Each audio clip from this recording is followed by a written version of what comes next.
आज फिर से इन दुश्मनों के सामने इस देश को पूर्ण तरीके से शर्मसार होना पड़ा इन रहनुमाओं के कारण।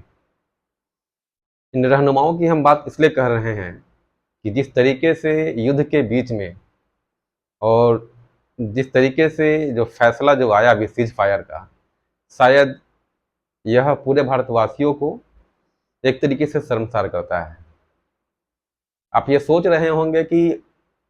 यह बात मैं क्यों कर रहा हूँ। युद्ध का होना किसी भी देश के लिए शायद वह सही नहीं है, क्योंकि इस जब भी युद्ध किसी भी देश से होता है या किसी भी एक नेशन दूसरे नेशन से जब जो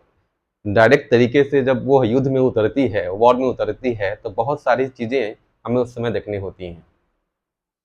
उस वक्त पॉलिटिकली इकोनॉमिकली बहुत सारी जो अस्थिरताएं हैं, इनस्टेबिलिटी जो है वो आ जाती है। लेकिन जब बात हो आन बान और शान की, जब बात होती है, देश की जब बात आती है, तो हम इन चीज़ों को हम ये नहीं देखते हैं कि हमारी इनस्टेबिलिटी किन कारणों से हो रही है, किस वजह से कितनी हमारी कितनी क्षति होने वाली है, कितना लॉस होने वाला है। और यह घटना जो हमने देखा था 22 अप्रैल की घटना, जो जिस तरीके से पूरे भारत को दहला कर रख दिया था, हिला कर रख दिया था, इसके बाद पूरे देश में यह मांग उठ रहा था कि इसके बदले में हमारी सरकार जो है वह कौन सा कदम उठाएगी। कदम उठाने के लिए तो बहुत सारे कदम ऐसे उठाए गए।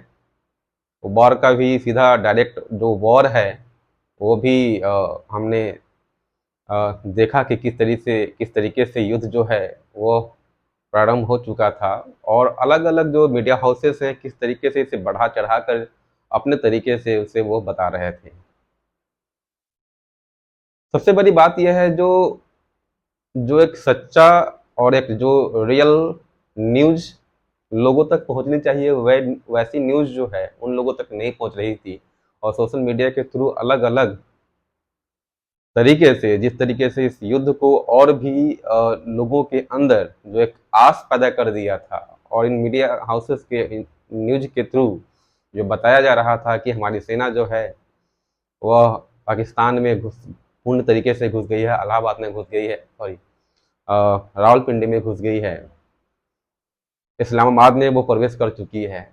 लाहौर में वो प्रवेश कर चुकी है। जिस तरीके से बढ़ा चढ़ा कर इनके बारे में न्यूज को दिखाया जा रहा था, शायद इस बात का खंडन भी आर्म फोर्सेस के द्वारा किया गया, ऐसी बात नहीं थी। लेकिन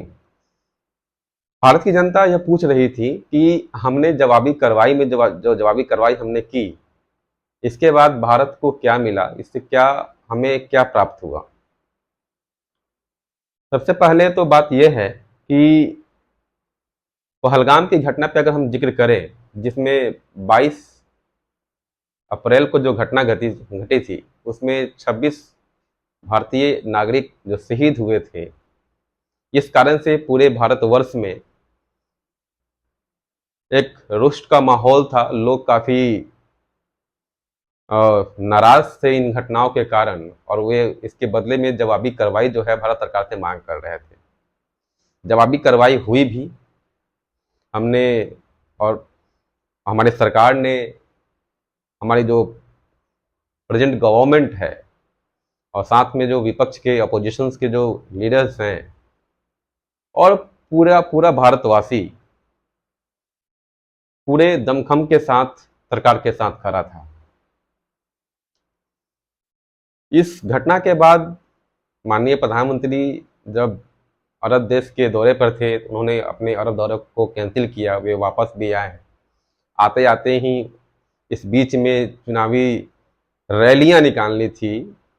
जो बिहार में चुनाव होने वाले थे, इसके लिए वो बिहार में भी आए, और अपने भाषण में उन्होंने इस बात का जिक्र भी किया कि अपने दुश्मनों को वह किस तरीके से इसका अंजाम जो है भुगतना पड़ेगा। चलिए ठीक है, हमने देखा और जिस तरीके से न्यूज़ को बताया गया, दिखाया गया, लोगों ने उस तरीके से उस न्यूज़ को देखा। लेकिन सबसे बड़ी बात यह है कि सरकार ने जो कदम उठाए, वह कदम कोई भी देश अपनी सॉवरेनिटी को बचाने के लिए वह प्रत्यक्ष तरीके से वह स्वतंत्र होता है। और यह बात भारत पे भी लागू होता है। अपनी सॉवरेनिटी को बचाने के लिए जो युद्ध स्टार्ट किया गया, हमने बहुत जगहों पे जिस तरीके से हमले किए, उनके जो बेस थे, एयर बेस थे, और बहुत सारे जो ऐसे जो सेटलमेंट्स थे, उनको तबाह किया गया। 2 दिनों तक, 3 दिनों तक इसकी चर्चाएं गंवा-गंवी से पूरे न्यूज़ चैनलों पर चलाई जा रही थी। लोग इन चीज़ों को देख रहे थे, लोग काफ़ी जोश में थे कि 26 नागरिकों की जो शहादत है, उसी शहादत अब वो बर्बाद नहीं जाएंगी, और हमारी जो सरकार है वह इसका बदला ले रही है। लेकिन अचानक से यह फैसला, बीच में ही अचानक से एक फैसला आता है कि,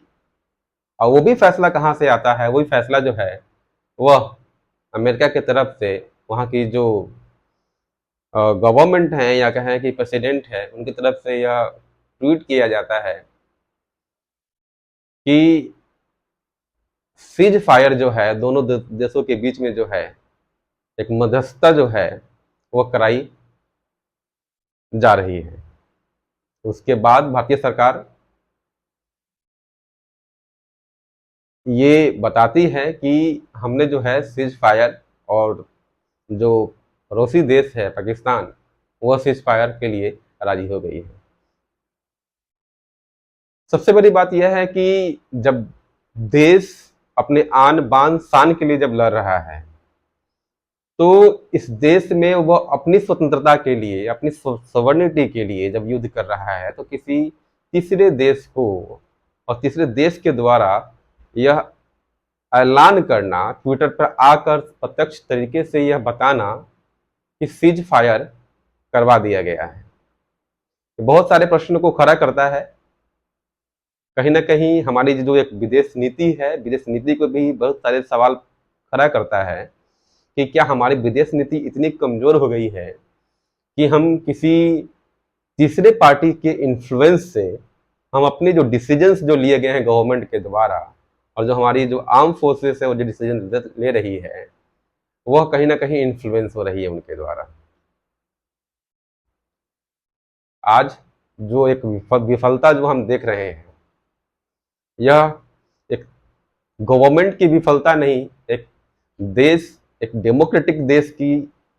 जो हम एक सॉवरेनिटी की बात कर रहे हैं, वह कहीं ना कहीं एक तरीके से उसमें हम कमी देख रहे हैं। ये वही लोग हैं जो कभी इंदिरा गांधी, कभी नेहरू की बात करते थे कि जिस तरीके से 1971 का वॉर है, जिस तरीके से इंदिरा गांधी ने पाकिस्तान के 2 टुकड़े कर दिए थे, उनके द्वारा दिए गए भाषणों को अगर हम देखें, तो हमें यह पता चलेगा कि हम उन्हें आयरन लेडी के नाम से क्यों बुलाते हैं। जो गवर्नमेंट कभी नेहरू पे प्रश्न खड़ा करते थे, इंदिरा पे प्रश्न खड़ा करते थे, आज अब लिए गए उनके द्वारा डिसीजंस जो है, शायद कहीं ना कहीं एक तरीके से हमारी विफलताओं को उजागर करता है कि हमारी विदेश नीति इतनी कमजोर हो गई है कि हम पूर्ण तरीके से किसी थर्ड पार्टी को, और थर्ड पार्टी के द्वारा लिए गए डिसीजंस को हम सर्वोपरि मान रहे हैं, और उसको उसको एक तरीके से हमने अपने से ऊपर मान लिया है।